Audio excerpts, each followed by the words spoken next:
All right, everybody, good afternoon. Hope you guys are doing well. And this is kind of old news at this point, but it's also not exactly anything earth-shattering. So sometimes I just let these little stories sit.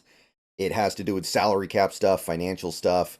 And when it comes to the contracts on this end of the scale, I I don't feel some pressing need to be right on top of it when it comes out. But yesterday morning, Brady Henderson did release financial information on the last few contracts, the Seattle Seahawks, and we now have a full picture of their salary cap situation. So, in the future, down the line, we're probably going to do a little bit of a deep dive on that to try to understand what's going on here. So, Johnathan Hankins, he's first up here from Brady Henderson. 1 year, 2.05 million with 300,000 guaranteed.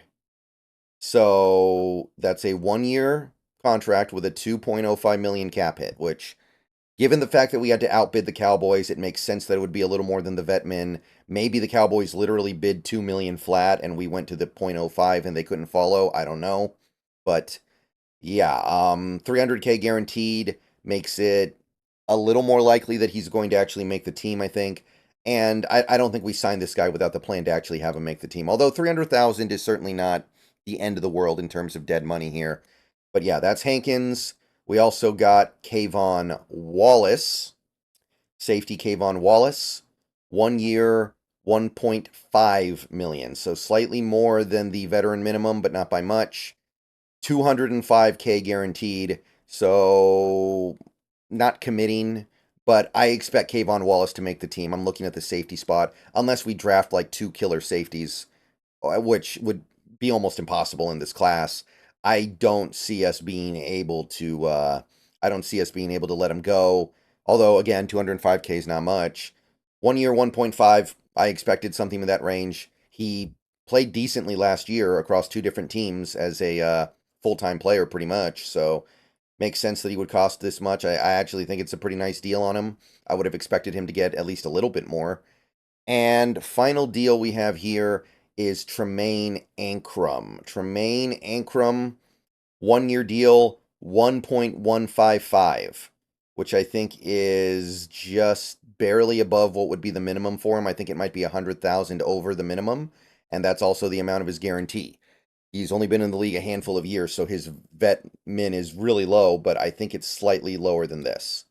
So Ankrum gets 100,000 guaranteed. He kind of has a somewhat long odds, I would say, of making the team. So the 100K might just be the cost of keeping him around for the summer. So that's it. That's about $600,000 in guaranteed money. So nothing overly committing here. And these are players who we should be feel fairly liberated to do whatever we want to with. Like, we should be able to cut them if we want to, if we feel like we need to, or we feel like there's not much there, it's not enough money to worry about. But yeah, I would expect KVon and Hankins make the team. Ankrum probably not. Ankrum makes the team if we don't draft a right guard at any point, or interior line depth in general, maybe even. So that's the contract details. Now, like I said, down the line, we are going to take a look at the big picture on Spotrac with all the numbers actually punched in and try to understand what it's going to take to actually get under the cap.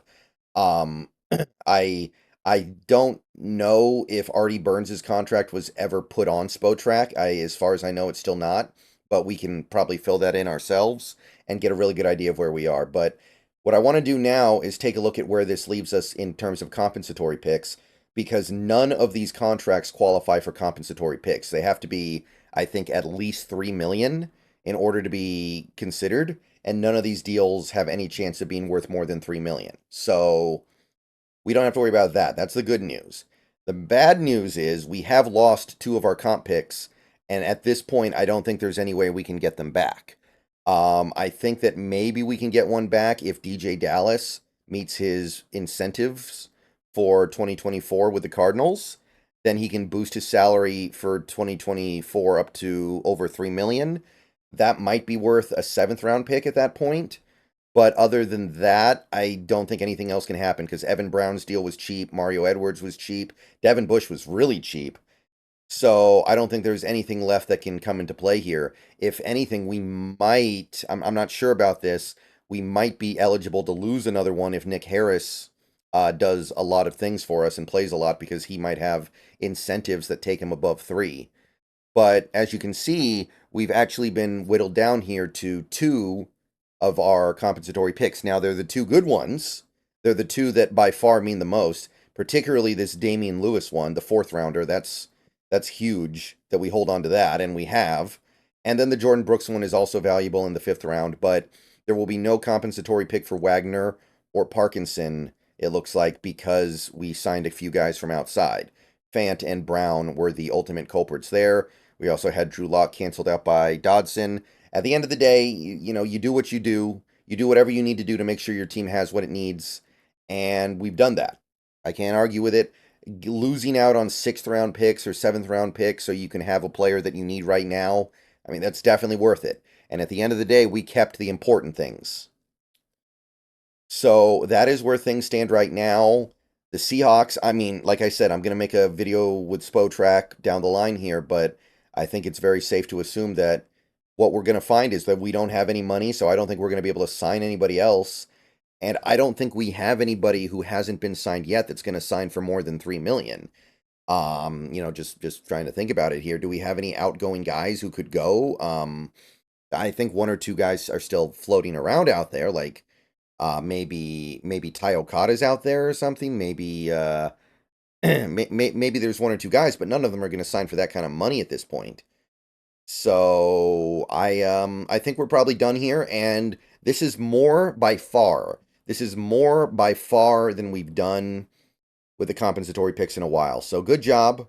We did well, and we lost the players that we got the comp picks for, Lewis and Brooks, were not guys that I was really eager to bring back personally. I know some people were. I know there are some people out there who are devastated. Oh, I can't believe we lost Jordan Brooks for less than 9 million a year. Can't believe we lost Damian Lewis when he was probably our best offensive lineman. That's what some people say, not necessarily me, but some people believe that. But I think this was a good way to play the situation. I think it was a good way to capitalize on losing some players that were valued by the league, even if you didn't necessarily value them that much. So I'm happy. All right. So once again, final few deals have been released. Hankins gets 2.05. Wallace gets 1.5. Tremayne Anchrum gets 1.155. So let me know what you think, if anything. I know these are all very small contracts. These are probably just barely over what it would take to even get their interest.